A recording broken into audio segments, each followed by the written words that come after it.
A little girl had been hiding under the car for 3 hours, not daring to make a sound because the world outside was overrun with zombies. But just then, her infected mother suddenly discovered where the little girl was hiding. She lunged quickly toward the underside of the car. Just as the little girl was about to despair, a man suddenly appeared nearby.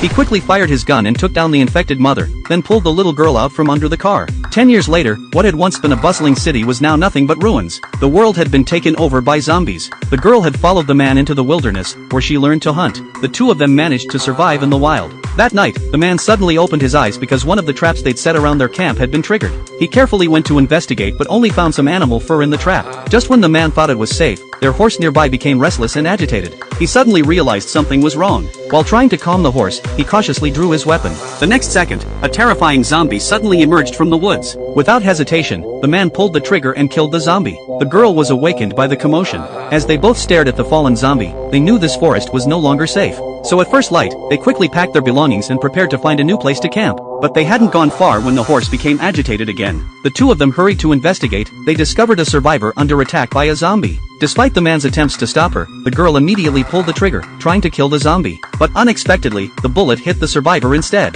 The man quickly fired and killed the zombie. The two rode back to the scene on horseback. The girl felt terrible guilt about what had just happened, but the man knew they didn't have time to linger. So he immediately began collecting the dead man's supplies, not even sparing the boots on his feet. But just then, a voice suddenly came through the radio in the car. It was the dead man's companion. The man realized something was very wrong and quickly told the girl they needed to leave. But it was already too late. They had made an irreversible mistake.